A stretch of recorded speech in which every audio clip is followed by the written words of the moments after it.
சத்தியத்தையும் அறிவீர்கள், சத்தியம் உங்களை விடுதலையாக்கும். யோவான் 8:32. எல்லா மனுஷர் ரட்சிக்கப்படுவோம், சத்தியத்தை அறிகின்ற அறிவில வளருவோம். தேவன் சித்தமுள்ளவராயிருக்கிறார். 1 தீமோத்தேயு 2:4. பிள்ளைகளுக்கு கர்த்தருடைய நாமத்தில் நல்வாழ்த்துக்கள். கர்த்தர் ஆசீர்வதிப்பாராக. தேவன் உங்களோடு கூட இருப்பாராக. மீண்டுமாக உங்களை சந்திப்பதில் மிகுந்த சந்தோஷம். நீங்களும் இறைவனுக்கு நீங்கள் மகிழ்வு செலுத்தும் பொருட்டாக நீங்கள் வேத வசனத்தை கேட்க ஒதுக்கி வைத்த உங்களுடைய பொன்னான நேரத்துக்காக கர்த்தரை ஸ்தோத்தரிக்கிறேன். தேவன் எப்பொழுது உங்களோடு கூட இருப்பாராக. போன முறை உங்களுக்கு நீதிமொழிகள் புஸ்தகத்தை அனுப்பல அப்படின்னு சொல்லி சிலர்கள் முறுமுறுக்கிறதையும், சிலர்கள் நல்ல வேலை ஜெபத்தை குறித்து ஒரு நல்ல விஷயத்தை நாங்கள் புரிந்து கொண்டோம் அப்படின்னு நீங்கள் சிலர்கள் உங்களுடைய கமெண்ட்ஸில் சொல்லி இருக்கிறதும் ரொம்ப சந்தோஷமாக இருந்தது. அப்படியே தான் இறைவன் உங்களை மென்மேலும் ஆசீர்வதிப்பாராக. இப்போ கூட நம்ம நீதிமொழிகள் புஸ்தகம் 14ஆம் அதிகாரம் ஏறக்குரிய 27 வசனத்திற்கு நாம் செல்ல போகிறோம். 24 வசனமா? சரி, 24 வசனத்திற்கு நாம் செல்ல போகிறோம். அப்படி செல்வதற்கு முன்னாடி நான் உங்களுக்கு ஒரு விஷயத்தை சொன்னோம். வருகின்ற டிசம்பர் மாதம் 13 மற்றும் 14ஆம் தேதி, மறுபடியும் சொல்லுகிறேன், வருகின்ற டிசம்பர் மாதம் 13 மற்றும் 14ஆம் தேதி 2 நாட்கள் நமக்கு விசேஷமான ஒரு கூட்டம் ஒன்று அரேஞ்ச் பண்ணப்பட்டிருக்கு. அது எங்க அப்படின்னு சொன்னா சென்னை வேளச்சேரி ஜாட் சபையில தான். ஸோ என்ன அப்படி விசேஷம் அப்படின்னு கேட்குறீங்களா? டிசம்பர் 13 மற்றும் 14 யூத் ஃபெலோஷிப். ஸோ இந்த யூத் ஃபெலோஷிப்பில் நீங்கள் பங்கு பெறணும் என்பது ஜாட் சபையில் இருக்கக்கூடிய, சென்னையில் மட்டுமல்ல தமிழ்நாட்டில் இருக்கக்கூடிய எல்லோருக்குமே அருமையான ஒரு வரவேற்பு கொடுக்கத்தக்கதான வேண்டுதலை உங்கள் முன்னாடி வைக்கிறேன். திருச்சியில் இருந்தாலும் சரி, நீங்கள் கோயம்புத்தூரோ அல்லாவிட்டால் நீங்கள் பாண்டிச்சேரியோ அல்லாவிட்டால் தஞ்சாவூரோ, நீங்கள் எங்கே இருந்தாலும் வருஷத்துக்கு ஒரு முறை நடைபெறுகிற இந்த யூத் ஃபெலோஷிப்பில் வந்து பங்கு பெறும்படியாக அன்புடன் கேட்டுக்கொள்கிறேன். இது இந்த வருஷம் சென்னை வேளச்சேரி. ஏன்னா வருஷம் நீங்கள் பெங்களூருக்கு வரீங்க. ஸோ பெங்களூருடைய காரியங்களை மாற்றி இந்த வருஷம் வேளச்சேரி, கர்த்தருக்கு சித்தமானால் அடுத்த வருஷம் நமக்கு வந்துட்டு கோயம்புத்தூரில் நடைபெறலாம். அதுபோல் சரியா ஞாபகத்தில் வந்துட்டுல. அப்படி திருச்சபை எங்கெங்கே இருக்கிறதோ வருஷத்துக்கு ஒரு முறை இந்த மாதிரி நம்ம கொஞ்சம் மாற்றுதல். எனக்கும் கொஞ்சம் ரொம்ப டயர்டு என்று சொன்னால் இன்ட்ரெஸ்ட் இல்லை, ட்ராவல் பண்ணுற இன்ட்ரெஸ்ட் இல்லை. சிறு வயதுலேருந்தே அப்படிதான். ட்ராவல் ஒரு அலர்ஜி அல்ல, இன்ட்ரெஸ்ட் இல்லை. ட்ராவல் செய்யும் போதெல்லாம் வயிறு எரியும். இதுக்கு வந்து ஒரு ஊழியமே செஞ்சு முடிச்சிருக்கலாமே அப்படின்னு சொல்லி. ஏனவை தான் ட்ராவல் மேலே அவ்வளோ இன்ட்ரெஸ்ட் இல்லாததுன்னா எங்கே போகிற பழக்கம் இல்லை. ஸோ இனிமேலாவது இந்த கூட்டங்களை இப்படி செய்வதனால் கொஞ்சம் நமக்கு உதவியாக இருக்கும். கோயம்புத்தூரில் இந்த முறை கேரல்ஸ் இருப்பதுனால் யூத் ஃபெலோஷிப்பு சென்னையில், அடுத்த வருஷம் யூத் ஃபெலோஷிப்பு கோயம்புத்தூரில் நடக்கும்னா அப்போ நம்முடைய கேரல்ஸை வந்துட்டு பெங்களூர் மற்றும் ஒசூர் போன்றதான இடங்களில் வச்சுக்கலாம். ஸோ கர்த்தருக்கு சித்தமானால் அடுத்த வருஷம் யூத் ஃபெலோஷிப் நம்முடைய ஜாட்டு சபை எங்கே இருக்கிறதோ அங்கே ஒரு ரவுண்டு. இப்படி செய்வதனால் அந்யோன்ய ஐக்கியம் நமக்குள்ளே ஏற்கப்படும் என்கிற காரணத்திற்காக தான் இது. சரி, கர்த்தர் ஆசீர்வதிப்பாராக. 13 மற்றும் 14ஆம் தேதியில் நடைபெறுகிற யூத் ஃபெலோஷிப்பில் வந்து பங்கு பெறும்படியாக அன்புடன் கேட்டுக்கொள்கிறேன். ரொம்ப அருமையாக இருக்கும். இதில் டைமை சரியாக மேனேஜ் பண்ணும் பொருட்டாக அதை மனதில் வைத்து ரொம்ப அருமையாக சில ப்ரோக்ராம் மட்டும்தான் நாங்கள் வந்துட்டு கண்டக்ட் பண்ண முடிகிறது. இதில் ஒரு முக்கியமான விஷயம் என்னன்னு சொன்னால் 40 வசனங்கள் பொதுவாக நீங்கள் பாய்ட் பண்ணணும், அதாவது மனப்பாடு பண்ணணும். அந்த 40 வசனம் நானே கொடுத்துருக்குறேன். ஏன் அந்த 40 வசனம்னு உங்களுக்கு படிக்கும் போது தெரிஞ்சிடும். அந்த 40 வசனத்தை நீங்கள் மனப்பாடு பண்ணணும். மனப்பாடு பண்ணி அதை போட்டியிடணும். உங்களோடு கூட சேர்ந்து ஒருவர் போட்டியிட வேண்டும். அதே 40 வசனத்தான் மாறி மாறி நீங்கள் ஒருவருக்கொருவராக சொல்லிக்கொள்ளணும். அதில் மிஸ்டேக் வரும்னா, டைம் எடுக்கப்படும்னா அப்போ அவங்க ஒதுக்கப்பட்டுருவாங்க. ஜெயித்தவர்களோடு கூட இன்னொருவர் வந்து மோதிக்கொள்ளணும், இன்னொருவர் வந்து போட்டியிடணும். அந்த ஜெயித்தவர் அவரையும் போட்டியில ஜெயிப்பார் என்று சொன்ன அந்த 40 வசனத்திற்குள்ளாகவே, அப்போ இதுல இவர் ஜெயித்தார் என்ற அர்த்தம். ஜெயித்தவரே ஜெயிக்கணும். அதுபோல இது ஒரு விஷயம் ஆச்சா. அடுத்தது ஒரு என்ன சொல்ல, ஒரு விவாதம் போட்டி. அந்த விவாதம் போட்டி நிச்சயமாக உங்களுக்கு நிறைய பிரயோஜனத்தை கொடுக்கும். விவாதம் போட்டி என்ன அப்படின்னு சொன்னா, நம்முடைய ஆவிக்குரிய வாழ்க்கைக்கு சத்தியத்தின் பாதையில நடக்கிறோம் இல்லையா, இந்த சத்தியத்தின் பாதையில நடப்பதற்கு மிகவும் நமக்கு உதவியா இருக்கா இல்லை இடைஞ்சலா இருக்கா? உதவியா இருக்கா இல்லை இடைஞ்சலா இருக்கா? எதுனா நட்புள்ளவர்களாக இருப்பது நமக்கு யூஸ்ஃபுல்லா இருக்கா இல்ல கண்டிப்புள்ளவர்களாக இருப்பது நமக்கு யூஸ்ஃபுல்லா இருக்கா? நட்பா கண்டிப்பா? ஆவிக்குரிய வாழ்க்கைக்கு சத்தியத்திற்குரிய வாழ்க்கைக்கு நமக்கு உதவியா இருப்பது நட்பா அல்லது கண்டிப்பா? கண்டிப்புள்ளவனாக இருப்பதனால் பயன் என்ன? கண்டிப்புள்ளவனாய் இருப்பதனால் அதனுடைய லாஸ்னஸ் என்ன? நட்பா இருப்பதனால் அதனுடைய பயன் என்ன? நட்பா இருப்பதனால் அவன் இடறி கீழே விழுவதனால் நாம இடறி கீழே விழுவது என்ன? அதாவது ஆக மொத்தத்துல சத்தியத்துக்குரிய வாழ்க்கைக்கு நட்பா கண்டிப்பா எது நமக்கு சிறந்ததா விளங்குகிறது? இதுதான் அந்த விவாதம் போட்டி. இந்த விவாதம் போட்டியில நீங்க கலந்து கொண்டு உங்களுடைய கருத்தை நீங்கள் வெளியிடுவதனால் எங்களை திருத்திக் கொள்ள எங்களுக்கு வசதியாக இருக்கும். மற்றவர்களுக்கு ஒரு நல்ல கருத்து போய் சேரும். அப்ப கண்டிப்புள்ளவனாய் இருப்பதா இல்ல நட்புள்ளவனாகவே இருப்பதா? கண்டுக்காம இருப்பதா இல்ல கண்டிப்புள்ளவனாக இருப்பதா? இவையெல்லாம் நம்ம ஆவிக்குரிய வாழ்க்கைக்கு பிரயோஜனமாய் இருக்கணும் அப்படின்ற நோக்கத்திற்காக தான் இந்த விவாதம் போட்டி. இந்த விவாதம் போட்டியில வாலிபர்கள் பங்கு பெற வேண்டியது யார் என்று சொன்னா, கொஞ்சம் குறைவு 5 வயசு முதற்கொண்ட வாலிபன் முதற்கொண்டு 120 வயசு வரைக்கும் இருக்கிற வாலிபர்கள் இதுல பங்கு பெறலாம். இதுல நீங்க பங்கு பெற்று உங்களுடைய திறமைய, உங்களுடைய பேச்சு திறமைய, அல்லாவிட்ட வசன போட்டியுடைய திறமைய நீங்கள் வெளிப்படுத்தி காட்டலாம். அடுத்தது சாங் போட்டி.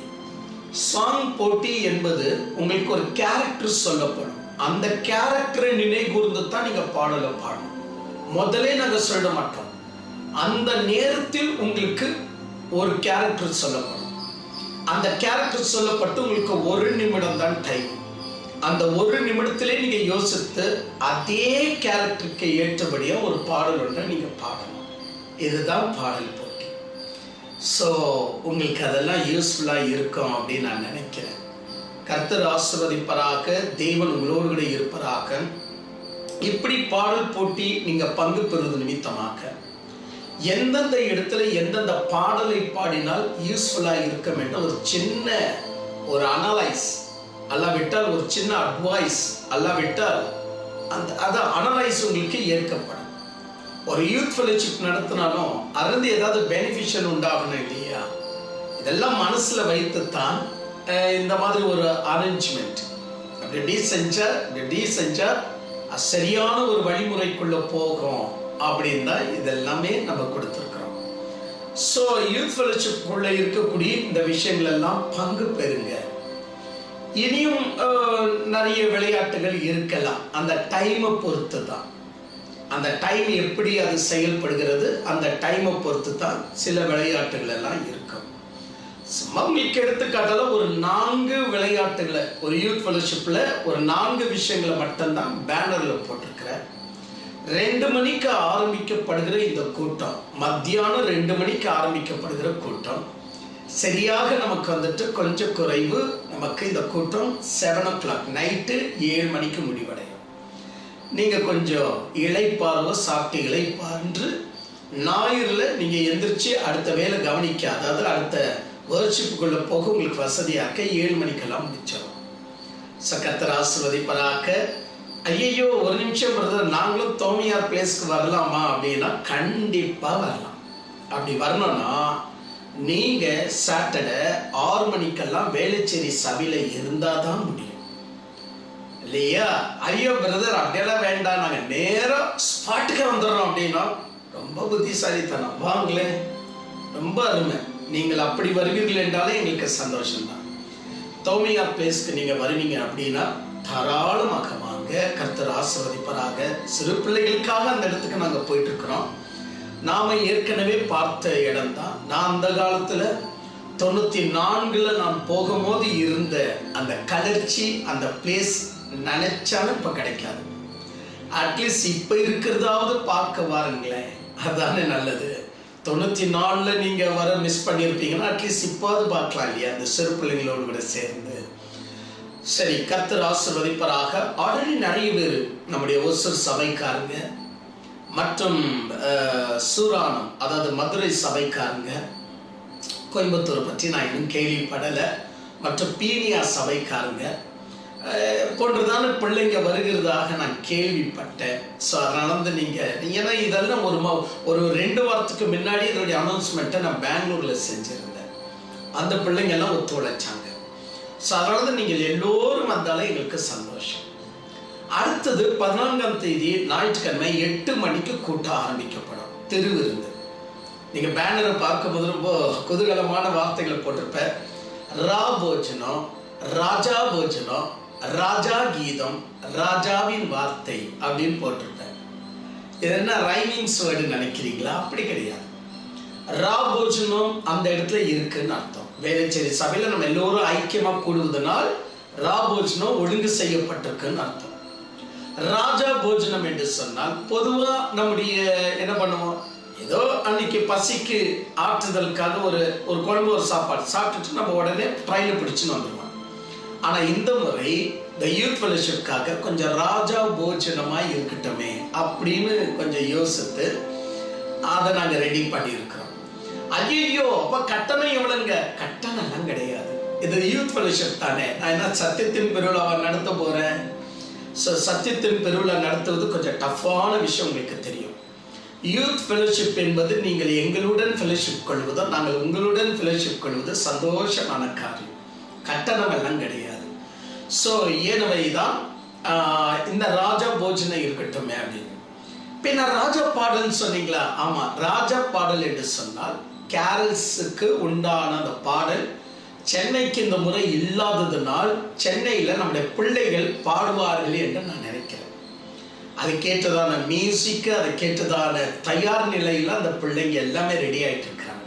சந்தோஷமான ஒரு விஷயம். பிள்ளைங்க ரொம்ப குதூகலமாக எல்லா விஷயத்துல என்ன வேலை சொன்னாலும் இந்த பிகினிங்ல இருந்து, என் வாழ்க்கையில இந்த பிகினிங்ல இருந்து எல்லோரும் அப்படிதான் இருக்கிறார்கள். எந்த சிறு பிள்ளைகளும் பெரியவர்களும் என்ன வேலை சொன்னாலும் பணிந்து செய்வார்கள். இது ரொம்ப சந்தோஷமான ஒரு காரியம். ஆனால் அந்த பிள்ளைங்க எப்பொழுதோ பிராக்டிஸ் ஆரம்பிச்சுட்டு உச்ச குரல்ல பாடும்படியான மிகுந்த வாஞ்சியோடு கூட அந்த நாள் எப்போ வருமோ என்று சொல்லி காத்து கொண்டிருக்கிறாங்க. ஸோ அந்த பிள்ளைங்க உங்களோடு கூட சேர்ந்து அந்த கேரல்ஸ் பாடலை பகிர்ந்து கொள்வாங்க. அது ஒரு ப்ரோக்ராம் மாதிரி இருக்கும். அந்த ப்ரோக்ராமை நம்ம 13ஆம் தேதியிலேருந்து ஆரம்பிக்கிறதுனால சந்தோஷமாக இருக்கும். 14ஆம் தேதி 12 மணிக்குள்ள ராஜாவின் செய்தி அப்படின்ற தேவ செய்தியோடு கூட அந்த நாள் முடிவடையும். ஏன்னா 12 மணிக்கு நான் முடிச்சாதான் வேலைச்சேரியில இருந்து சென்ட்ரலுக்கு 1 hour கிட்ட இருக்குது பிரயாணமே. இல்லை ஆட்டோபுடி அது புடி இது புடின்னு சொல்றதுக்குள்ளேயே நமக்கு நேரம் ஆயிடும். சில பிள்ளைங்களுக்கு அவங்களையெல்லாம் மனதில் வைத்து தான் 12 மணிக்கு முடிச்சாதான் சாப்பிட்டு நீங்க சரியாக உங்களுடைய ட்ரெயினை பிடிக்க முடியும் என்ற காரணத்தை முன்னிட்டு 12 மணிக்கு இந்த கூட்டம் முடிவடைய தீர்மானித்திருக்கிறோம். கர்த்தர் ஆசீர்வதிப்பாராக. தேவன் உங்களோடு கூட இருப்பாராக. சோ இந்த கூட்டத்தில் ராஜா போஜனம், ரா போஜனம், அடுத்ததாக ராஜா கீதம், அடுத்ததாக ராஜாவின் செய்தி என்ற தலைப்பின் கீழ் அவையெல்லாம் நாம் பார்க்க போறோம். கர்த்தர் ஆசீர்வதிப்பாராக. தேவன் உங்களோடு கூட இருப்பாராக. இந்த கூட்ட வேலைச்சேரி சபை மட்டுமல்ல, ஒழுங்காக எங்கெல்லாம் ஜாட்டு சபை நடைபெறுகிறதோ அந்த இடத்துல வருஷத்துக்கு ஒரு முறை எல்லோரும் அந்த இடத்துக்கு வரும்படியாக இப்படி ஒரு சின்ன ஏற்பாடு. ஸோ இந்த முறை சென்னை வேலைச்சேரிக்கு கிடைத்திருக்கிறது. ஸோ நாம் அவர்களை உற்சாகப்படுத்த அவர்களோடு கூட நாம ஐக்கியம் கொள்ளலாம். கர்த்தர் ஆசீர்வதிப்பாராக. ஸோ இவ்விதமாக இக்காரியங்கள் எல்லாம் ஒழுங்கு செய்யப்பட்டிருக்கிறபடினால் தேவ பிள்ளைங்க அன்பின் அழைப்பாக ஏற்றுக்கொண்டு நீங்கள் வந்து அந்த கூட்டத்தில் பங்கு பெற்று ராபோஜனம், ராஜாவின் போஜனம், ராஜாவின் கீதம், ராஜாவின் செய்தி போன்ற 4 விஷயத்திலையும் பங்கு பெற, அது மட்டுமல்லாமல் யூத் ஃபெலோஷிப் என்று சொல்லக்கூடிய அந்த 4 போட்டிகளில் பங்கு பெற கர்த்தர் உங்களுக்கு உதவி செய்வராக. வேற ஏதாச்சும் நான் சரியா குறிப்புகளை விட்டுருப்பேன்னா கீழே பேனர் இருக்கும் பாருங்க. டெலிகிராம்ல அனுப்பி கொடுத்துருக்கிறேன். யூடியூப்லாம் நம்பிட்டு இருக்காதீங்க. யூடியூப்ல நான் எந்த காரியத்தையும் அவளை போடுறதில்ல. ஸோ டெலிகிராம்ல இருக்கு பாருங்க. டெலிகிராம்ல கீழே கொடுக்கப்பட்டிருக்கோம். ஸோ அதை நோட் பண்ணுங்க. வாங்க, கர்த்தர் ஆசீர்வதிப்பாராக. 40 வசனம் என்லார்ஜ் பண்ணி பார்ப்பீங்கன்னா, ஏற்கனவே அது 14 சைஸில் தான் ஃபாண்ட்ல தான் நான் போட்டிருக்கிறேன். ஈஸியாக படிக்க முடியும். அப்படி படிக்க முடியல கூட என்லார்ஜ் பண்ணலாம். பிடிஎஃப்ல தான் நான் அனுப்புனேன். ரொம்ப அருமையாக அந்த வசனங்கள் எல்லாவற்றையும் பார்த்து நீங்கள் மனப்பாடம் பண்ண இவ்வளோ சீக்கிரமாகவே உங்களுக்கு அனுப்பிட்டு இருக்கிறேன். அப்படி அனுப்புவதுனால் 40 வசனம். இப்போதான் இப்போ நமக்கு கொஞ்சம் குறைவு. நம்ம எந்த தேதியில் இருக்கிறோம் எனக்குரிய இப்போ இன்னைக்கு நான் உங்களுக்கு அனுப்பும்போது 11ஆம் தேதி. கரெக்டாக ஒரு மாதம் இருக்கு. மனப்பாடு பண்ணலாம் இல்லையா வசனம் எல்லாம். சரி, ஆண்டவர் ஆசீர்வதிப்பாராக. தேவன் உங்களோடு கூட இருப்பதாக. சொல்லப்பட்டிருக்கிற கூட்டங்களை கவனித்திருக்கிறீங்க. கூடுமான அளவுக்கு அன்பின் அழைப்பாக ஏற்ற கூட்டங்களில் பங்கு பெறும்படியாக அன்புடன் அழைக்கிறோம். கர்த்தர் உங்களோடு கூட இருப்பதாக. போகலாமா? வசனத்திற்கு போகலாம். இந்த நாள்ல இறைவனுடைய வாக்கு என்ன சொல்லுகிறது அப்படின்னு நம்ம கவனித்து பார்க்கலாம். அதுதான் நீதிமொழிகள் புஸ்தகம் 14ஆம் அதிகாரம் 24ஆம் வசனம். நீதிமொழிகள் 14ஆம் அதிகாரம் 24ஆம் வசனம். ஞானிகளுக்கு முடி அவருடைய செல்வம், மூடர்களின் மதியினம் மூடத்தனமே. மூடர்களின் மதியினம் மூடத்தனமே, ஞானிகளுக்கு முடி அவருடைய செல்வம். சுமார் 2 வாரங்களுக்கு முன்னாடி ஒரு கேள்வியுடன் நான் உங்களுக்கு இந்த கிளாஸ் நான் முடிச்சிருப்பேன். 23ஆம் வசனத்தை சொல்லி. ஸோ தமிழ்ல கூந்தல் என்கிற வார்த்தையும் பயன்படுத்துறோம். கூந்தல் என்கிற வார்த்தை தமிழ்ல மயிர் என்கிற வார்த்தை, தமிழ்ல முடி என்கிற வார்த்தை. ஆவப்போது சமயத்துக்கு ஏற்றபடியாய் இந்த 3 வார்த்தைகளை நம்ம பயன்படுத்துறோம். கூந்தல், இது மயிர் என்று சொல்லலாம், அடுத்தது முடி என்று சொல்லலாம். இந்த இடத்துல ஞானிகளுக்கு முடி அவருடைய செல்வம் என்று சொல்லப்பட்டிருக்கிறதுனால் இது சொல்லும்படியாக வருகிறது. சோ இங்க கொடுமுடி என்கிற அர்த்தம் அல்ல. கொடுமுடி என்பது வேற.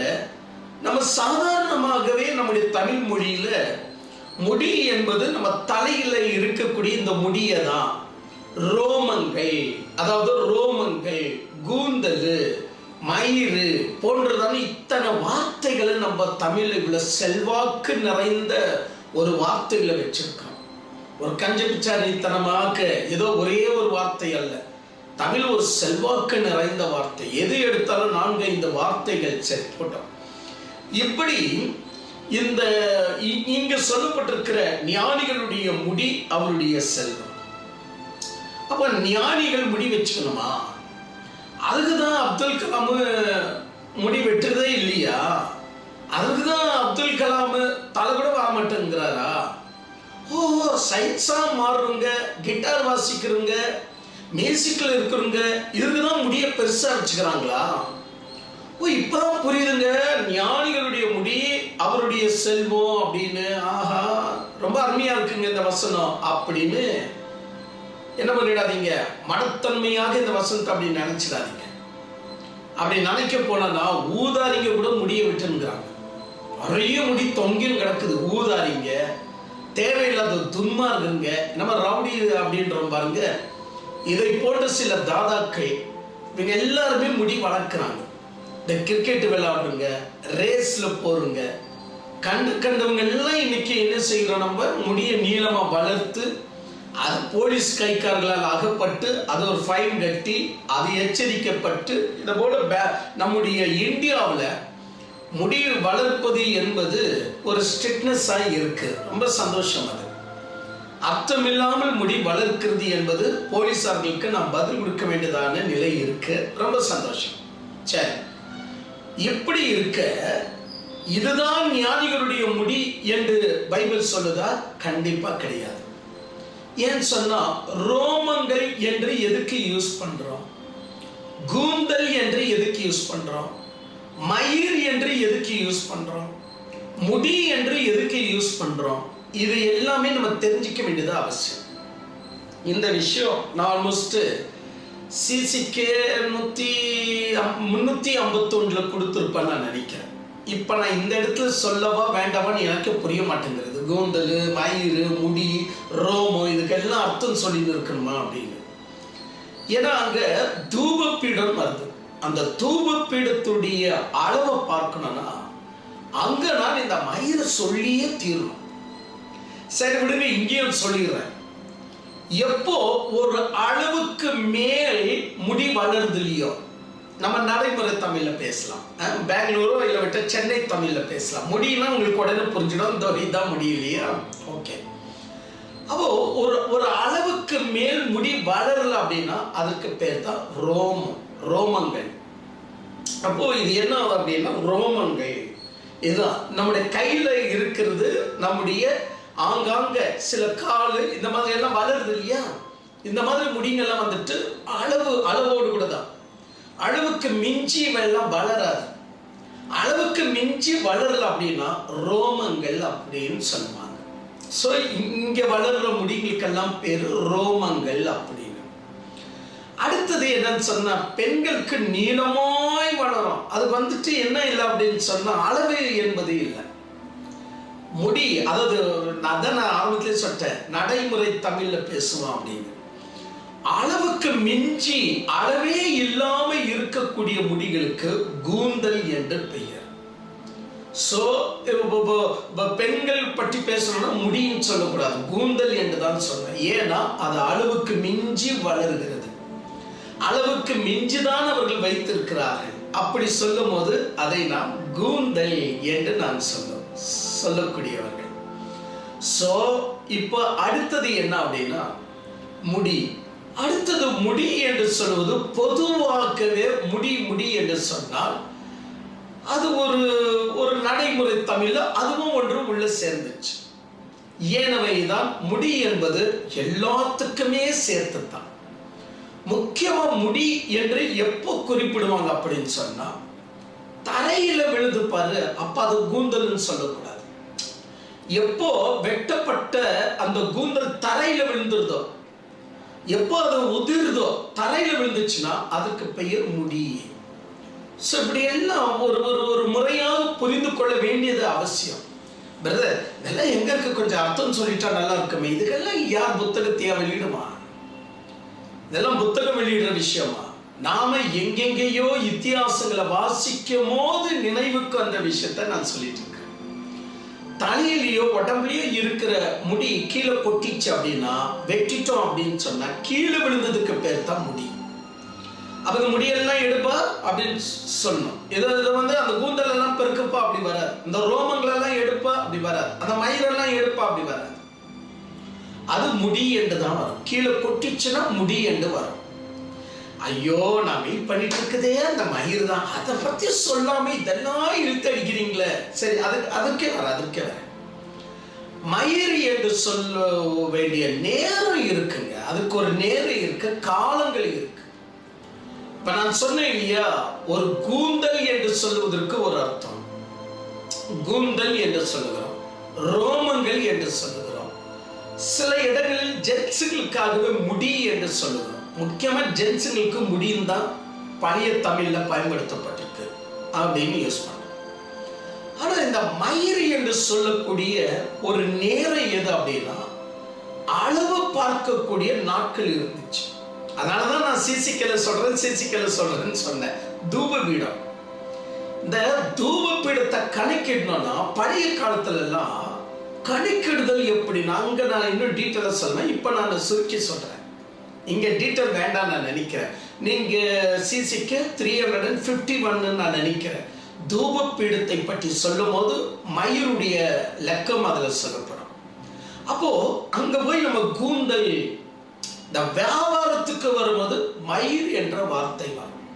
ஏன்னா அளவு பார்க்கக்கூடிய ஒரு சொற்களுக்கு பயன்படுத்துற, அது எவ்வளவு பெருசா ஆக போவோம், அது ஏதோ ஒரு மயிர் அளவு தானே அப்படின்னு சொல்லுவதற்காக மயிர் என்று சொன்னால், அதுல போய் டீட்டெயில் பாருங்க, சிசிக்கல டீட்டெயில் பாருங்க.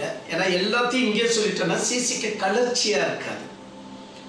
ஒரு அளவை பார்க்கும்படியா ஒவ்வொரு அளவுக்கு ஒவ்வொரு ஒரு காரியம் வரும்.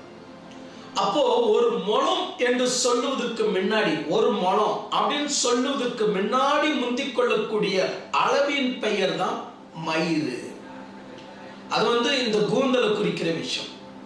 இந்த மயிறு என்று சொன்னால் அவ்வளவு நுனிவா இருக்கக்கூடியது, அவ்வளவு என்ன சொல்ல தின்மை இருக்கக்கூடியது.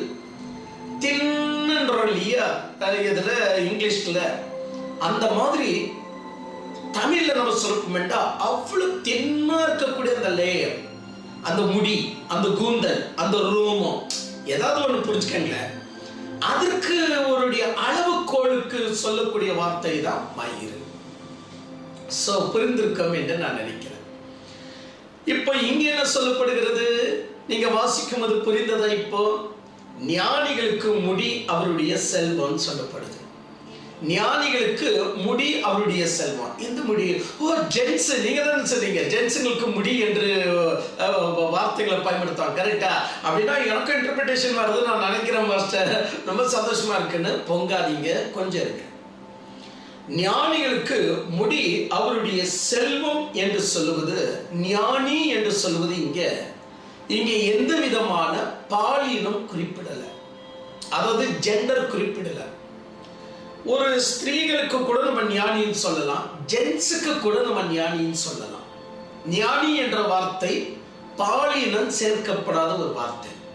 அவர் சயின்டிஸ்டுங்க அப்படின்னு சொல்லுவது பொதுவான வார்த்தை எப்படியோ, அவங்க மனுஷங்க, எப்படி மனுஷன் என்பது பொதுவான வார்த்தையோ, ஞானி என்பது கூட பொதுவான வார்த்தை தான். பெண்களுக்கும் ஞானி என்று சொல்லலாம், ஆண்களுக்கும் ஞானி என்று சொல்லலாம். ஞானிகளுக்கு பாருங்க பைபிள் எப்படி சொல்லுது, ஞானிகளுக்கு முடி அவருடைய செல்வம். அப்ப இங்க ஜென்ஸா இல்ல லேடிஸா தெரியல. அப்போ முடிய ஜென்ஸ் என்று எப்படி நம்மால வாதிட முடியும்? வாதிட முடியாது. அப்படின்னா இங்க சொல்ற முடி வேற மாதிரி முடி, குடுமுடியா. ஏன்னா தெனாலிராம போன்றதான பழைய காலத்துல இந்த பிராமின்ஸ்ல நான் படிச்சுட்டேன் அப்படின்னு ஒரு கொடுமுடிய ஒண்ணு தொங்க விடுவாங்களே ஒரு சைடுல, மற்றதெல்லாம் சொச்சிடுவாங்களே, அதெல்லாம் குறிப்பிடுறீங்களா? சேச்சே, அந்த கேவலத்தை நான் ஏன் குறிப்பிடுறேன்? அதான் நமக்கு தேவையில்லாத ஒரு விஷயம். இங்கே நீங்கள் கவனிக்க வேண்டிய முடி என்கிற தமிழை தான் நீங்க கவனிக்கணும். இந்த மதம் நமக்கு தேவையில்லாத விஷயம். அதுங்க பைத்தியங்கள். இப்ப யாராவது அப்படி இருக்கிறாங்களா? இல்ல. அந்தந்த காலத்துக்கு கேட்டபடியே சில பைத்தியங்கள் நடக்குது, நமக்கு தேவையில்லை. ஆனா இங்க தமிழை தான் நம்ம போற்றணும். தமிழோ, கன்னடமோ, மலையாளமோ, இந்தியோ, தெலுங்கோ, இதை தான் நம்ம போற்றுதலுக்குரியதாக படிக்கணும். ஞானிகளுக்கு முடி அவருடைய செல்வம். அப்ப இங்க சொல்ற முடி என்பது கொடுமுடி அல்ல, முடிசூட்டப்படுதல், கிரவுன், முடிசூட்டப்படுதல், கிரீடம். ஞானிகளுக்கு கிரீடமே அவருடைய செல்வம். அப்போ முடிசூட்டப்படுதல் என்று சொன்னால் என்ன? முடி சூட்டப்படுதல், அதாவது அவருடைய முடி மேல ஒரு கௌரவம் சின்னம் வைக்கப்படுவது தான் முடி என்கிற அர்த்தம். அவன் முடி மேல ஒரு கௌரவம் சின்னம் என்று சொல்லக்கூடிய கிரவுன், கிரீடம், ஏதோ ஒண்ணு அதை வைத்து ஒரு கௌரவப்படுத்தக்கூடிய அந்த கௌரவத்துக்குரிய அந்த அந்த அந்த விஷயத்தை தான் முடி என்று பைபிள் சுருக்கமா சொல்லும். அப்ப ஞானிகளுக்கு உண்மையிலேயே முடிதான் உண்மையிலேயே அவருடைய செல்வம். அப்படியா? மறுபடியும் முடின்னு சொன்ன உடனே இது போடக்கூடாது. முடி என்று சொன்னால் முடிசூட்டப்படுதல். முடிசூட்டப்படுதல் என்கிற வார்த்தையை நீங்க நல்லா கவனிச்சு பாருங்க. முடிசூட்டப்படுதல் என்பது, பாப்பா பிச்சைக்காரன் தானே, யானை இப்ப மாலை போட்டு நீதான் இன்னைக்கு ராஜா, பாபா அப்படின்னு சொல்ற முடிசூட்டப்படுதல் அல்ல. முடிசூட்டப்படுதல் என்று சொன்னால் எந்த ஒரு மனித ஞானத்திற்குரியத, கௌரவத்துக்குரியத, மரியாதைக்குரியத, ஏற்புடையத, யோக்கியமானத, மற்றவர்களுக்கு யூஸ்ஃபுல்லா இருக்கக்கூடியதை செய்கிறானோ அதுல இருந்து வர புகழ்ச்சி தான் ஞானிகளுக்கு அதுதான் செல்வம் அப்படின்னு பைபிள் சொல்ல வருது. எவ்வளவு பெரிய விஷயம் இல்லையா? நம்ம அநேக நேரங்கள்ல அயோக்கியத்தனமானதை செய்துறோம். அநேக நேரங்கள்ல மற்றவர்களுக்கு ஏற்புடையதை செய்ய மறந்துடும். அநேக நேரங்கள்ல கௌரவமான பேச்சு, கௌரவமான நடத்தை, கௌரவமான பார்வை நம்ம இழந்துடும். அப்போ நமக்கு என்ன கிடைக்கிறதுல, நமக்கு அந்த ஞானம் அந்த இடத்துல செயல்படாததுனால் முடிசூட்டப்படுதல், அதாவது அந்த கௌரவத்தை நம்ம இழந்துட்டோம். நாம அந்த இடத்துல அயோக்கியம் ஆயிட்டோம். நாம ஏற்புடையதை செய்யல, அயோக்கியத்தனத்துக்குள்ள போயிட்டோம். கௌரவத்துக்குரியதை செய்யல, நமக்கு மதிப்பு ஈனமானதை நம்ம செஞ்சிட்டோம் அப்படின்னு சொல்றதுதான் இந்த இடம். அப்போ நீ ஞானியா இருப்ப என்று சொன்னால் உனக்கு அடிக்கடிக்கு முடிசூட்டப்படுதல் மிக அவசியம். ஞானிகள் எப்பொழுதுமே முடிசூட்டப்படுதல்ல தான் கவனமாய் இருப்பாங்க. முடிசூட்டப்படுதல் என்று சொன்னால் மற்றவர்களுக்கு பிரயோஜனமா இருக்கட்டுமே, மற்றவர்களுக்கு அது ஏற்புடையதாக இருக்கட்டுமே, மற்றவர்களுக்கு அது கௌரவமா இருக்கட்டுமே, சொல்லிக்கிட்டே போகலாம். இத்தனை விஷயங்கள் அதை குறித்து கவனத்தை செலுத்தக்கூடியவங்களா இருப்பாங்க. இது எவ்வளவு அவசியம் பார்த்தீங்களா? என் அன்பு தெய்வ பிள்ளைகளை, நம்முடைய வாழ்க்கையில நாம் மிக மிக விரும்பக்கூடிய ஒரு காரியம் எது அப்படின்னா, கௌரவத்துக்குரியது, ஏற்புடையது, உதவியாய் இருக்கக்கூடியது, அங்கீகரித்துக்கு பாத்திரம் உள்ளதாய் இருக்கக்கூடியது, யோக்கியம் என்று அழைக்கப்படக்கூடிய விஷயத்துல கொஞ்சம் நாம அதிக செயல்பட வேண்டியது அவசியம். சில நேரங்களை புத்தி தாறுமாறாய் நமக்கு போகும். போட்டும் பரவாயில்ல, எல்லாத்தையும் இழுத்துட்டு பிடிக்க கூடாது. நம்ம என்னைக்குமே அவன் வாழ்க்கையில ரொம்ப கௌரவங்க அப்படின்னே இருக்கக்கூடாது. அவன் பெரிய ஞானிங்க அப்படின்னு இருக்கக்கூடாது. அப்போ கொஞ்சம் அயோக்கியத்தனத்தை செய்யலாம்னு சொல்றீங்களா? நான் அப்படி சொல்லல. எதுக்கு அவசரப்படுறீங்க? அயோக்கியத்தனத்தை கொஞ்சம் செய்யுங்கன்னு சொல்லல. சில நேரங்களில் நம்முடைய வாழ்க்கையில எல்லாமே ஞானமா செய்யறோம் நம்மளால சொல்ல முடியாது. எல்லாமே நம்முடைய வாழ்க்கையில நேர்த்தியா செய்யறோம்னு சொல்ல முடியாது. எல்லாமே பாராட்டுதலுக்குரியதா போயிடும் அப்படின்னு கூட சொல்ல முடியாது. எங்கேயோ சில இடங்கள்ல 4 பேர் அங்கீகரிக்காம கூட போகலாம், இல்ல 4 பேர் துப்புற மாதிரி கூட போகலாம். பரவாயில்லன்னு சொல்றேன். நான் எதுக்கு சொல்ல வரேன் அப்படின்னா, சில விஷயங்கள் சிலருடைய வாழ்க்கையில தோல்விக்கு மேல தோல்வி. ஐயோ நீ செஞ்சாலே எல்லாமே அயோக்கியம்தான் அப்படின்னு உங்களை நிறைய சொல்லியிருப்பாங்களே. நீ செஞ்சாலே எதுவுமே உருப்படாது அப்படின்னு எல்லாம் சொல்லியிருப்பாங்களே. மனம் உடைஞ்சு போயிடக்கூடாது நீங்க. ஏன்னு சொன்னா, மனித வாழ்க்கை என்றால் இதெல்லாம் சகஜம். ஏற்புடையதா செய்ய முடியாது. நம்ம வீட்டுல 4 பேரும் இன்னைக்கு செஞ்ச சமையலை ஒப்புக்கொள்ளவே மாட்டாங்க. ஒருத்தர் எப்படியாவது இதுல உப்பு இன்னும் கொஞ்சம் இருக்கணும்னு தான் சொல்லுவார். இன்னும் சிலர்கள் சரியாதான் இருக்கு, உன் வாய் தான் சரியில்லை அப்படின்னு சிலருடைய கமெண்ட்ஸ் இருக்கும். ஒரு 4 பேர் சமையலே சரி அப்படின்னு ஒப்புக்கொள்ள முடியாது என்று சொன்னார், நாம் செய்கிற அத்தனையும் இந்த உலகம் ஒப்புக்கொள்ளாது. அதனால நாம வேஷம் போடுகிறவர்களா மாறிடக்கூடாது. எல்லோருக்குமே நான் நல்லவனா இருக்கணும், எல்லோருக்குமே நான் நல்லவனா இருக்கணும், ஐயோ எனக்கு நல்லவன் என்ற ஒரு பட்டம் கிடைக்கணும் அப்படின்னு வெறி பிடிச்சவங்களா நம்ம நல்லதுதான் நான் செய்வேன், நல்லதுதான் செய்வேன் அப்படின்னு இருக்கக்கூடாது. ஸோ கர்நாடகாவில் நாகராஜ் அப்படின்னு சொல்லக்கூடிய ஒரு நபர். இந்த நாகராஜுடைய வேலையை என்ன தெரியுமா? நாகப்பாம்புங்களை பிடிப்பது. அதாவது அதுக்கு நீங்க பெயர் நல்ல பாம்புன்னு வச்சிருக்கிறீங்க, சரி. அவர் வெறும் நாகப்பாம்புங்களை பிடித்து ஜனங்களை அந்த கிராமத்திலிருந்து காப்பாற்றக்கூடியவர். ஆனா ஒரு நாள் நாகராஜ் காணாம போயிட்டார் என்று அவருடைய மனைவியும் அவருடைய பிள்ளை, ஒரு 15 வயசு பிள்ளை, 2 பேரும் வந்து போலீஸ் ஸ்டேஷன்ல கம்ப்ளைண்ட் கொடுத்தாங்க. எங்க புருஷனை காணோம். அதாவது இந்த பிள்ளை சொல்றது, எங்க அப்பாவை காணோம், நாங்களும் பார்த்துட்டே இருக்கிறோம், 2-3 வாரம் ஆயிடுச்சு, எங்க அப்பா இல்லை. போலீஸார்களும் வந்து அங்க விசாரிக்கிறாங்க. விஷயம் தெரிகிறது, அவர் பாம்பு பிடிக்கிறவர். அவ்வப்போது பக்கத்து கிராமம் இந்த கிராமத்துல கூட்டிகிட்டே இருப்பாங்க, போயிட்டே இருப்பாரு. நடு நைட்ல கூட வந்து கதவு தட்டுவாங்க, எங்க வீட்டுல நாகப்பாம்பு நுழைஞ்சிச்சு வந்து காப்பாத்துங்க அப்படின்னு. அவர் எந்திரிச்சு போவார், இதுதான் அவருடைய தொழில் அப்படின்னு போலீஸாருங்க நன்றாய் விசாரிக்கிறாங்க. விசாரிச்ச போலீஸார்கள் அந்த மனைவிக்கும் அந்த பிள்ளைக்கு ஆறுதல் சொல்லி, நீங்க போங்க, இந்த விசாரணையை கையில் எடுத்துக்கிறோம், நீங்க நிம்மதியா போங்க, நாங்க தேடி கண்டுபிடிக்கிறோம், இங்க எங்காவது பக்கத்து கிராமத்தான் போயிருப்பார், போங்க, நீங்க வீட்டுக்கு போங்க, நாங்க தேடி அவரை கண்டுபிடிச்சு அழைச்சிட்டு வரோம் அப்படின்னு. இவங்களும் போறாங்க. 1 மாதம் ஆகி கூட போலீசார்களால கண்டுபிடிக்க முடியல. ஆனா பாருங்க, செஞ்ச வினை எப்படி நம்மளை தொடருது அப்படின்னு, செஞ்ச தவறுகள் எப்படி நம்மளை காட்டி கொடுக்குது அப்படின்னு. ஏதோ ஒரு காரணத்தை ஏதோ ஒன்று விசாரிக்க போய் போலீசார்கள் கடைசியில நாகராஜ் தங்கியிருந்த வீட்டையே சோதிக்கும்படியாக வந்துட்டான். அந்த இடம் கொஞ்சம் வில்லேஜ் தானே, கொஞ்சம் பெரிய இடம். சோதிக்கும் போதுதான் தெரிய வந்தது, சொந்த மனைவியே தன் கணவனை பிள்ளையுடைய உதவியோடு கூட தலைமையில அம்மிக்கலை போட்டு நொறுக்கி அடிச்சு கொலை செய்து அந்த தோட்டத்திலேயே புதைச்சிருக்கான். யாரு? பெத்த பிள்ளையும் கட்டின மனைவியும் 2 பேரும் சேர்ந்து சாகடிச்சிருக்காங்க. ஊர்ல மிகப்பெரிய பரப்புதலா மாறி பெரிய செய்தி ஆயிப்போச்சு. நாங்களும் கர்நாடகா தானே, இப்ப டிவியில இதெல்லாம் ஒளிபரப்பாக்கிட்டு இருந்தாங்க. அப்போதுதான் விசாரணையில் பல விஷயம் வந்துச்சு. நாகராஜ் கொலை செய்யப்பட்டாரா என்ற கிராமம் எல்லாம் கொதிச்சு போயிடுச்சு.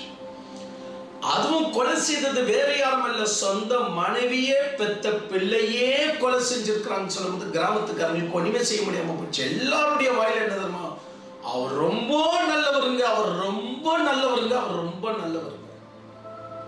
ஃபீஸ் கூட வாங்க மாட்டார், காசு கூட வாங்க மாட்டார். ரிஸ்கான பாம்புங்களை பிடிச்சு அதை அவ்வளோ எங்க உயிரை காப்பாத்தி இருக்கிறார், ரொம்ப நல்லவருங்க அப்படின்னு சொல்லி கிராமமே சொல்ல ஜட்ஜி விசாரிக்கிறாங்க. இந்த அம்மாவையும் இந்த பிள்ளையும், உங்க அப்பாவை நீ கொல்லும் போது உனக்கு மனசு என்னமா இருந்துச்சு? உன் சொந்த கணவரையே நீ கொன்றிய ஏன் அப்படின்னு சொன்னதுக்கு அவங்க கொடுத்த பதில் என்னன்னா, அவர் ரொம்ப நல்லவர், அதனால்தான் கொன்றோம். ரொம்ப ஆச்சரியமா இருக்கு இல்லையா? ஆமா. இதுக்கு பழமொழி ஒன்று சொல்லுவாங்க, ஊருக்கு உபகாரியா வீட்டுக்கு அபாயகாரியா அப்படின்னு ஒரு பழமொழி ஒன்று உண்டு. ஊருக்கெல்லாம் உபகாரியா, சொந்த குடும்பத்துக்கு வேட்டு வைக்கிறவங்க இவங்க எல்லாம். இந்த மாதிரி தான் நிறைய பேருடைய வாழ்க்கையே அப்படிதான். வெளித்துல நல்ல பேர் வாங்கிக்குவாங்க, வீட்டுல அவ்வளவோ இவங்களுடைய அட்டகாசம், நிறைய விஷயம் வெளியே வரும். அவ்வளவா யோக்கியங்க இவங்க எல்லாம்.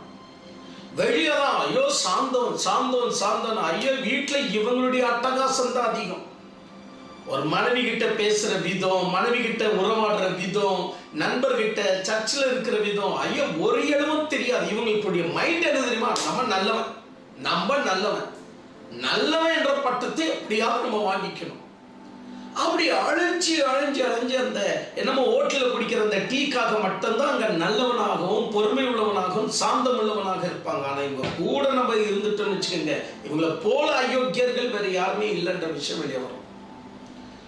நான் எதுக்கு இந்த விஷயம் சொல்றேன் அப்படின்னு சொன்னா, நம்முடைய வாழ்க்கையில இப்படிதான் அநேக நேரங்கள்ல எல்லார்கிட்டையும் நம்ம நல்லவனா இருக்கணும் அப்படின்ற ஒரு வெறித்தனத்துல நிறைய பேர் நல்லவர்களாக வாழ்றாங்க. ரொம்ப டேஞ்சர் நான் சொல்றேன். அவ்வப்போது சிலர்கள் நம்மை பார்த்து இவெல்லாம் ஒரு யோக்கியன், இவன் பின்னாடி போற அப்படின்னு சொல்லணும். நம்மள அவெல்லாம் சம்சாரி நினைக்கிறியா அப்படின்னு அப்படியும் வரணும். அவனே ஒரு அயோக்கியம் முடிச்சு வெட்டி அவன் பின்னாடி நீ என்னையா போற அப்படின்னும் வரணும்.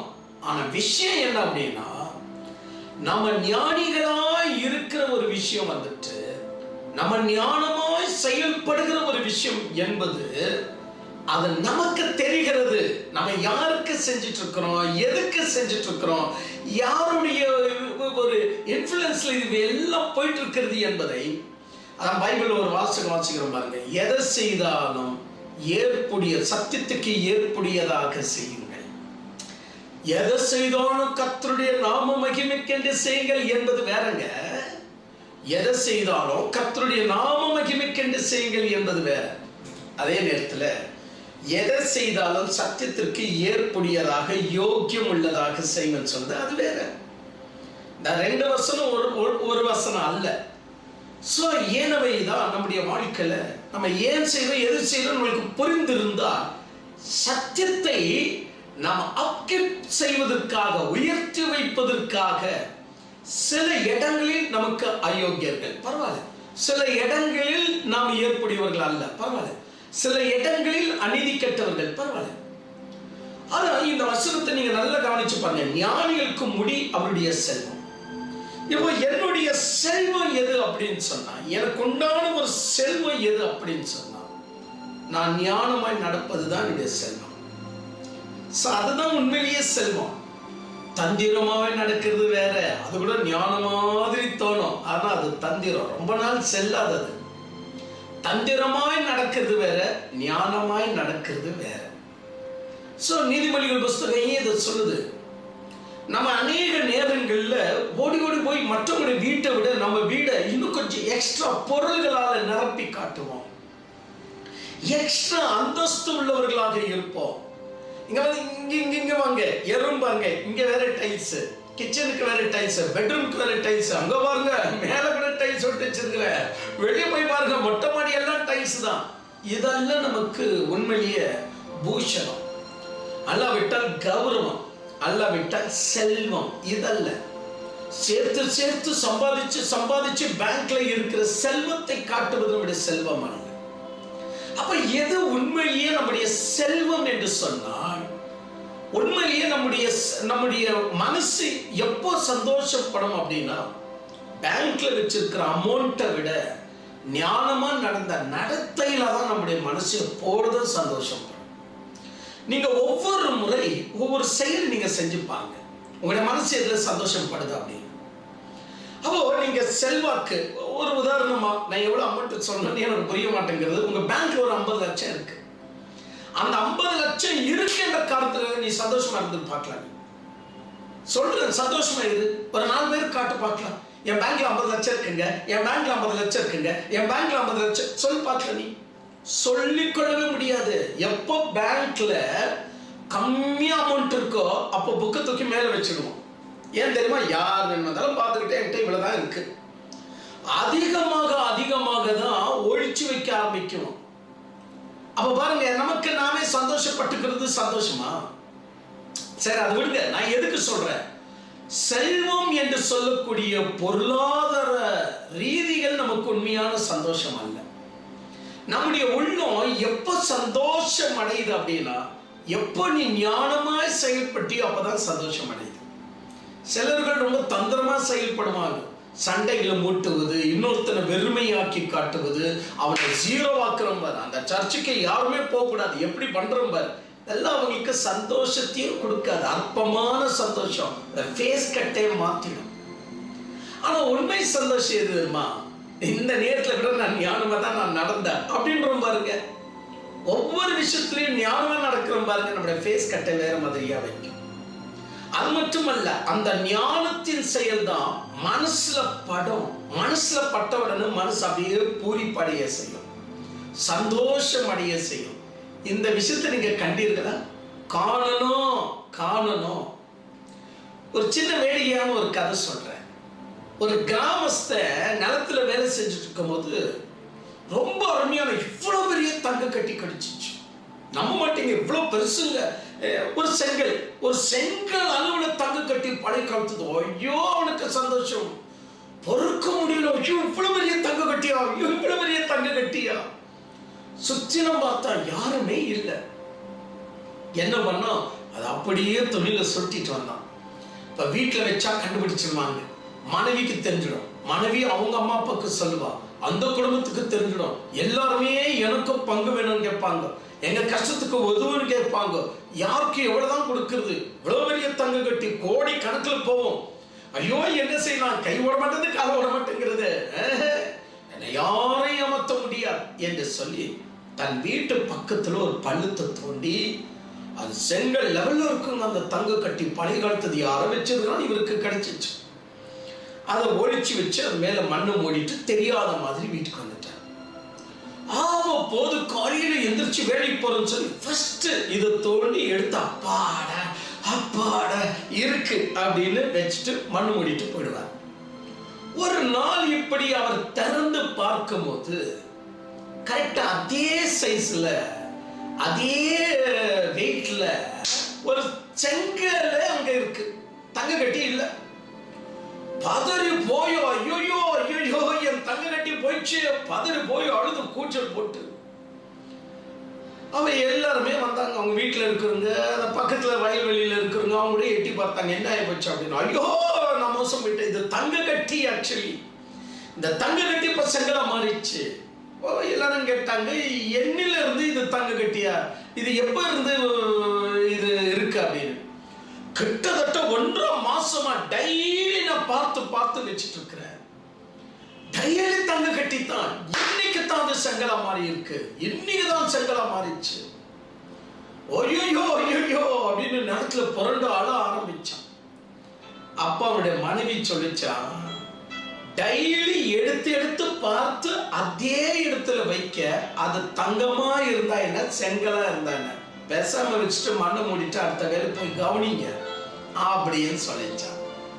ஏன்னா பார்த்து பார்த்து வைக்கிறதுல என்ன சந்தோஷம். நீங்க நல்லா கவனிச்சு பாருங்க, என்ன சந்தோஷம். என்னோட வாழ்க்கையில நான் வெளியே மன நிம்மதிக்காகவோ அல்லாவிட்டால் ரொம்ப தூங்குறேன். ஏன்னா தனியா இந்த ஸ்டுடியோவில் ரொம்ப நேரம் இருப்பதுனால தூக்கம் அதிகம். சில நேரங்கள் வேலை செஞ்சுட்டு தூங்கிடுறேன். அது வேலைலாம் இந்த கெட்டு போயிடுது. கொஞ்சம் பார்க்கலையோ எங்காவது உட்கார்ந்து வேலை செய்வேன். இப்போ நீங்க பாக்குறீங்க, ஒவ்வொரு முறை ஒவ்வொரு டிவைஸுங்க இந்தியாவிலேயே இருக்காது. அந்த மாதிரி டிவைஸுங்க தான். இப்போ நான் எந்த டிவைஸ் எடுத்து நான் வெளியே வேலை செஞ்சாலும் பல்வேறு ஜனங்க, பணக்காரங்க முதற்கொண்டு எவ்வளோ பேர், சார் இது எங்க கிடைக்கும் சார், சார் இது எங்க இருக்குன்னு சார், சார் என்ன சார் இவ்வளோ ஆச்சரியமா இருக்கு, ஐயோ இது என்ன லேப்டாப்புங்களா, இது எனக்கு எப்படி இருக்குங்க, ஐயோ லேப்டாப்பா, இது பெண்ட் பண்ணலாமா, இது திருப்ப முடியுமா, இப்படியெல்லாம் ஆகுதா, இது ஐபேட் இல்லையே லேப்டாப் தானா, அட சூப்பரா இருக்கு சார், சார் இது எப்படி சார் இது அப்படின்னு எல்லாம் கேட்பாங்க. ஸோ இது எது எப்படி வேணுமென்றாலும் நம்ம செஞ்சுக்கலாம். அப்போ உங்களுக்கு எல்லாம் சந்தோஷம், எது அதுன்னு. அப்போ நான் அநேக நேரங்களில் ரேட்டு சொல்றது, சொல்லி என்ன சார் பிரயோஜனம் அப்படின்னு, ஏன் அப்படின்னுவாங்க. இல்லை சார் ரேட்டு சொல்றது எனக்கு சந்தோஷமே இல்லை, அதனால அதெல்லாம் எனக்கு நல்லா இருக்கா, எங்க இருக்குன்னு சொல்றது வேணும்னா நீங்க வாங்கிக்கங்க, நான் அந்த ரேட்டெல்லாம் சொல்ல மாட்டேன் அப்படின்னு. ஏன் அப்படின்னா ஏழைக்கு சொல்லிடுவேன், நான் பணக்கார டைப்ல இருக்குன்னு சொல்லவே மாட்டேன். பெரிய பெரிய காம்ப்ளெக்ஸ்ல எல்லாம் இந்த வேலை செஞ்சுட்டு நான் இருக்கும்போது நிறைய பேர் நான் இங்கே இருக்கிறாங்க, நிறைய பணக்காரங்க ஃபாரினர்ஸுங்களே இது எங்க கிடைக்கும் அப்படின்னு எல்லாம் என்கிட்ட கேட்டிருக்கிறாங்க. இது ஒன்றும் இல்லை, எல்லாமே என்னோட மொபைலுடைய டிவைஸ், என்னோட கம்ப்யூட்டர், எல்லார்கிட்டே இருக்கிற கம்ப்யூட்டர் இருக்காது, எல்லார்கிட்டே இருக்கிற டிவைஸ் என்கிட்ட இருக்காது. ஒரு சின்ன விஷயம் கூட ஆடம்பரமாக்க ரொம்ப செல்வாக்கா வச்சிருக்கிறேன். சரி, சின்ன வயசுல இருந்து இருக்கிற குணங்க. சரி, அவோ என்ன ஆகும் அப்படின்னு சொன்னா இந்த ரேட்டு சொல்றதுல அப்ப அவங்களுக்கு கோபம் வரும் பாருங்க. அவங்க சொல்லுவாங்க, ஏன் எங்ககிட்ட வாங்க முடியாதுன்னா, ஸ்ட்ரைட்டா சொல்லுவனால வாங்க முடியாது, பாரு இவ்வளவு பெரிய இது போட்டிருக்கிற மாதிரி செயின் அப்படின்வாங்க.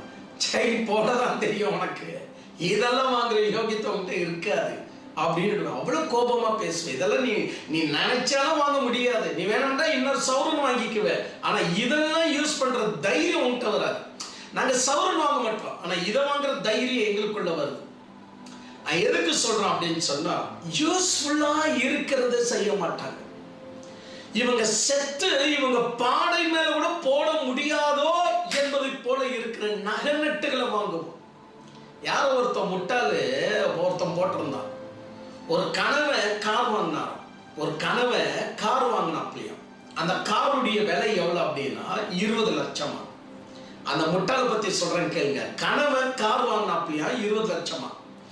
ஆனா 20 வருஷம் ஆன பிற்பாடு அந்த காரு 3000 ரூபாய் கூட போலியாம். ஆனா மனைவி ரொம்ப புத்திசாலியாம். இதே மனைவி 20 வருஷத்துக்கு முன்னாடி 20 லட்சத்துக்கு நகை வாங்கினாலாம். இப்போ அந்த நகை வந்துட்டு 80 லட்சத்துக்கு போச்சான். ஆனா முட்டாள் கனவை 3000 ரூபாய்க்கு தான் அவருடைய கார் போச்சான். இந்த மாதிரி முட்டாள்தன்மையான விஷயங்களை தான் யூடியூப்ல படிச்சு உங்க மைண்டை கெடுத்துக்காதீங்க. மனுஷனுக்கு 20 வருஷம் விட்டு என்ன யூஸ்ஃபுல் ஆகுது, அது யூஸ்ஃபுல் ஆகுது உனக்கும் தெரியும், எனக்கு தெரியும், காமன் சென்ஸ்ல எல்லாருக்குமே தெரியும். ஆனா விஷயம் என்ன தெரியுங்களா, நகைகளை சேர்ப்பது உண்மையிலேயே சந்தோஷம் அல்ல, அதெல்லாம் நம்முடைய செல்வம். நம்முடைய செல்வம் ஞானத்திற்குரிய காரியத்துல எப்ப நம்முடைய முகம் மலர்ச்சி அடைகிறதோ, சந்தோஷம் அடைகிறதோ, சுகரை கூட அடுக்கிறது தெரியுமா, மனமகிழ்ச்சி. கேன்சரையும் அடுக்கக்கூடிய வலிமை யாருக்கு இருக்கு தெரியுமா, அதுதான் மனமகிழ்ச்சி. நம்முடைய கவலைகளையும் ஒடுக்கக்கூடிய சக்தி யாருக்கு தெரியுமா, அதுதான் மனமகிழ்ச்சி. நம்மை சுற்றில எத்தனை போராட்டங்கள், எத்தனை ஏமாற்றங்கள் நடந்தாலும் ஒன்னும் செய்ய முடியாது என்பது போல நம்மளை வைக்கக்கூடிய மருந்து எது தெரியுமா, மனமகிழ்ச்சி. அந்த மன மகிழ்ச்சியில நம்ம என்னைக்கு இருக்கிறோமோ அதுதான் நம்முடைய உண்மையான முடி. அதான் உண்மையான முடி. நிறைய பேர் சொல்றாங்க, இது நீங்க என்ன போட்டிருக்கிறீங்க, நிக்கா போட்டிருக்கிறீங்க அப்படின்னு. நிறைய போடுவாங்க, இது யாரோட முடிதாங்க. சரி, என் அன்பு தெய்வ பிள்ளைகளை, எனவேதான் தமிழ்ல இங்க பாருங்க, ஞானிகளுக்கு முடி அவருடைய செல்வம். ஞானிகளுக்கு முடி அவருடைய செல்வம். அப்ப இந்த முடி என்கிறது பூஷணத்தை குறிக்கிறது. பூஷணம் என்று சொன்னால், அதான் இந்த பத்ம பூஷணம் என்னமோ சொல்றோமே, அந்த மாதிரி பூஷணம் என்று சொன்னால் அது அவங்களுக்கு கிடைச்ச கௌரவத்தை குறிக்கிறது. எவன் ஞானத்துக்குரிய காரியம் செய்யறானோ, யோகத்துக்குரிய காரியம் செய்யறானோ, தேவனுடைய சித்தத்துக்கு ஏற்றது செய்கிறானோ, தேவனுடைய விஷயம் போய் அங்க சுவிசேஷம் சொல்லிட்டு வானா அதை மட்டும் தான் செய்யும். போய் அங்க கொடுத்துட்டு வானா அதை மட்டும் தான் செய்யும். இன்னைக்கு கப்ரியேல் தூதனை விட, அதாவது கப்ரியேல் தூதனை விட அதிகமான ஊழியத்தை இறைவன் நம்ம கிட்ட எதிர்பார்க்கிறார். கப்ரியேல் தூதனை சின்ன ஊழியம் தான் செஞ்சார். என்ன செஞ்சார்? போய் மரியாள் கிட்ட இந்த விஷயம் சொல்லிட்டு வா. ஆனா அதுக்கு முன்னாடி 6 மாசத்துக்கு முன்னாடி என்ன சொன்ன, நான் உனக்கு ஜக்காரியா விட்டு விஷயம் சொல்லிட்டு வான். அது ஆண்மகன். ஜக்காரியா விட்டு சொன்னா நீ எலிசபெத் சொல்லக்கூடாது. இங்க நீ என்ன பண்ணனா, மரியாள் கிட்ட சொன்னோம், ஆனால் யோசப் கிட்ட சொல்லக்கூடாது. யோசப் சொல்ற விஷயம் கனவுல அதே ஏதோ, ஆனா இங்க மரியாள் கிட்ட சொன்னோம். அந்த குடும்பத்துல மனைவி கிட்ட சொல்ல, கணவன் ஜக்காரியா கிட்ட சொல்றார் கப்ரியேல் தூதன். இந்த குடும்பத்துல கணவன் யோசப் கிட்ட சொல்லல, ஆனா மனைவி மரியாள் கிட்ட சொல்றாங்க. என்ன அர்த்தம்? கடவுள் என்ன சொல்றார்? ஒரு சின்ன வேலை தாங்க, அதற்கு மேல் செய்தால் அதுதான் யோகியத்தனம். கடவுள் சொல்லாத ஒரு வேலையை எக்ஸ்ட்ரா செய்தாலும் அயோக்கியத்தனம். அதுதான் உச்சபட்சமான அயோக்கியத்தனம். எது அப்படின்னா, கடவுள் சொல்லாததை நம்ம செய்யும் போதெல்லாம் அயோக்கியத்தனத்தை செய்யறோம். அவசாரி யாருன்னா, நம்முடைய உண்மையான கணவரும், நம்முடைய தேவனும், நம்முடைய நண்பனும், நம்முடைய ராஜாவும் ஆகிய கிறிஸ்துடைய விஷயத்துல கொஞ்சம் மீறி எதை செய்தாலும் அதுதான் அவசாரித்தனம், அதுதான் அயோக்கியத்தனம். அப்ப எத்தனை பேர் அவசாரிங்க நீங்க? வரைக்குதா? அப்படிதான் சொன்ன, வேற எப்படி சொன்னோம்? அப்போ நான் எதுக்கு சொல்றேன் அப்படின்னு சொன்னா, கடவுள் என்ன சொல்றாரு அதை மட்டும் தான் செய்யுங்க. நம்ம ஊர்ல நமக்கு எந்த பெயரும் வர வேண்டிய அவசியம் இல்லை. யாருமே நம்மளுக்கு பட்டம் கொடுக்க வேண்டிய அவசியம் இல்லை. ஐயோ என்னமா சாதனை பண்ணி இருக்கிறாருப்பா, என்னமா பேசிருக்கிறாருப்பா, இவ்வளவு இடங்கள்ல ஊழியம் இருக்குப்பா. எதுக்கு இந்த சாதனை? எதுக்கு இந்த பேரு? ஐயோ என்ன கெட்டவன் நினைச்சிட்டாங்க, போன் அடி எஸ்எம்எஸ் போடு, ஐயோ நான் கெட்டவன் இல்லைங்க. எதுக்கு நீ என்னதுக்கு எனக்கு பட்டம் கொடுக்குற? நான் எந்த ஸ்தானத்துல இருக்கணும் அந்த ஸ்தானத்துல இருக்கிறேன். நான் என்ன செய்யணுமோ அதை செஞ்சுட்டு தான் இருக்கிறேன். அது எங்க போகணுமோ அது அங்க போயிட்டு தான் இருக்கு. இந்த உறுதி உங்களுக்குள்ள இல்லைன்னா உனக்கு முடி இல்லைன்னு அர்த்தம். உனக்கு முடியே இல்லை. நீ இன்னைக்கு எந்த விஷயத்தையும் மன மகிழ்ச்சியாக செய்யறியோ, அதாவது கடவுள் சொன்னது இவ்வளவுதாங்க, நான் எங்க பிராயசம் பட்டு ஐயோ வாங்க, ஐயோ உங்களை நாங்க தக்க வச்சுக்கணும், போற மாதிரி போங்க, நீங்க இருக்கிற மாதிரினா இருங்க. நான் செய்வது உங்களுக்கு இல்லைங்க, நான் செய்வது இறைவனுக்கு. சோ கடவுள் சொன்னார், மரியாளே நீ கிருபை பெற்றவர், உன்னிடத்தில் ஒரு குழந்தை பொறுக்க போது ஐயோ என் கல்யாணம் ஆகலையா அப்படியெல்லாம் சொல்லாத. தேவனுடைய அருள் எப்படி ஆதி ஆகமத்தில் இறைவன் வார்த்தையை பேசின உடனே வானம் பூமி உண்டாச்சோ, உன் கர்ப்பத்துல அந்த பேசினோரே உள்ள வராருன்னா அது என்னன்னு சொல்றது? உன் இஷ்டம், சொல்றத சொல்லிட்டா ஒப்பு கொடுக்க வேண்டியது உன்னுடைய பொறுப்புல இருக்க மாட்டா அப்படின்னு சொல்லி கபிரியேல் தூதன் போயிட்டா பாருங்க. அந்த மாதிரி ஊழியத்தை தான் நம்ம செய்யணும். எக்ஸ்ட்ரா ஒரு ஊழியம் கூட செய்யக்கூடாது. யாரோ ஒருவருடைய போட்டிக்காக செய்வதும் அவசாரித்தனத்தை நீ செஞ்சுன்னு இருக்கிறன்னு அர்த்தம், அயோக்கியத்தனத்தை செஞ்சுங்கிறன்னு அர்த்தம். உனக்கு முடி வராது. முடி வராதுன்னா முடி சூட்டப்படுதல் இருக்காது. கடவுள் சொல்லுகிற சின்ன சின்ன வேலையில எப்பொழுதும் ஏன் எளியாமையிலேயே கண்ணு வைக்கிறீங்க? எளியா பார்த்தா சவால் விட்டார், பாலாகின் தேவர்களை தோற்கடித்தார், வானத்திலிருந்து அக்னியை வரப்பண்ணினார். கரெக்ட். எல்லோருமே எளியாக முடியாது. எளியாவை விட உயர்ந்தவர் கப்ரியேல் தூதர். ஆனா எந்த நெருப்பையும் வர பண்ணல. எந்த விதமான அசத்தலான காரியத்தை மரியாளுக்கு முன்னாடி, யோசப்புக்கு முன்னாடியோ, அந்த ஞானிகளுக்கு முன்னாடி, அதாவது கிழக்கு தேசத்துல ஞானிகள் வந்து இயேசுவை தரிசித்தாங்க பாருங்க 2.5 வயசுக்கு மேல. அங்க கூட கபிரியேல் தூதன் எதுவுமே செய்யல. சிம்பிள் விஷயம். இந்த பாருங்க, வந்த வழியா போவாதீங்க, வேற வழியா உங்க நாட்டுக்கு திரும்பி போங்க, அவ்வளவுதான். Excuse me, my name is Gabriel தூதனே, நான் ஒரு விஷயம் சொல்லட்டுமா, ஃபர்ஸ்ட் நான் சொல்றதுக்கு முன்னாடி ஒரு விந்தையை காட்டுறேன் பாரு, அப்படி எல்லாம் சொல்லி டைம் வேஸ்ட் பண்ணல. அவங்கள யார் இவர் தக்க வச்சுக்க, நேரா கனவுல வந்தாரு. ரெண்டே விஷயம், இந்த பாருங்க, வந்த வழியா திரும்ப போவாதீங்க, வேற வழியா போயிடுங்க. அவங்க ஆபத்தாய் போச்சு, அவன் எல்லாமே கொண்டு இருக்கிறான், ஏரோது ராஜா, இயேசுவை நீங்க தான் ப்ரொடெக்ட் பண்ணணும், எப்படியாவது போன் பண்ணி இன்னும் கொஞ்சம் காணிக்க கொடுத்துட்டு போயிடுங்க. எந்த ஒரு எக்ஸ்ட்ரா ஊழியமும் கிடையாது. எப்போ கடவுள் நமக்கு கொடுத்த ஊழியத்தை மட்டும் செய்யறோமோ அப்பதான் நாம் முடி சூட்டப்படும். வாரி போட்டு ஊழியத்தை செய்யவே கூடாது. நம்ம நிறைய மூடங்க அப்படிதான் வாரி போட்டு ஊழியர் செய்யுங்க. அவங்களுக்கு வாரி போட்டு ஊழியர் செஞ்சாதான் செஞ்ச மாதிரி, வாரி போட்டு ஊழியர் செய்யவே கூடாது. கடவுள் என்ன சொல்றாரு அதுதான். என் வாழ்க்கையில இதை வரைக்கும் இறைவன் சொன்னதை மட்டும் செஞ்ச அந்த சந்தோஷம் என் உள்ளத்துல நிறைவா ஆண்டு கொண்டிருக்கு. எதை இறைவன் சொன்னார் அதோட லாஸ்ட், யாருக்கு சொல்ல சொன்னார், எப்படி சொல்ல சொன்னார் அதோட லாஸ்ட். யார் என்ன குமரினாலும் சத்தம் போட்டாலும் கொடுக்கறதுலன்னா கொடுக்கறது. ஏன்னா ஆண்டவர் கொடுக்க சொல்லல, ஆண்டவர் கொடுக்க சொல்லுவார்னா கொடுக்கிறேன், இல்லை என்றால் இல்லை, அவ்வளவுதான். பேச இல்ல பேச சொல்லல, அதனால நான் பேச முடியாது. ஐயோ இந்த நேரத்தில் நீங்க பேசக்கூடாது, ஆண்டவர் என்ன பேச சொல்லி இருக்கிறார், நான் பேசிய தீர்வேன். இத வரைக்கும் என்னுடைய வாழ்க்கையில் எக்ஸ்ட்ரா ஊழியம் செய்து நான் எக்ஸ்ட்ரா ஊழியத்தை உடனே துண்டெடுத்து வெளியே வந்த சம்பவங்களும் உண்டு. எக்ஸ்ட்ரா ஊழியம் வந்துட்டு இருக்குது, செய்யவே கூடாது என்று எச்சரிக்கை வகித்துக் கொண்ட சந்தர்ப்பங்களும் என் வாழ்க்கையில உண்டு. அதனாலதான் எப்பொழுதும் மன மகிழ்ச்சி தான், எப்பொழுதும் சந்தோஷம்தான், எப்பொழுதும் இருக்கிற மாதிரியே இருக்கிறதா. நீங்கள் இதை போன்ற ஒரு விஷயத்தை நீங்க செய்யணும். அடுத்த வசனம் சொல்ல பாருங்க, மதியீனம் மூடத்தனமே.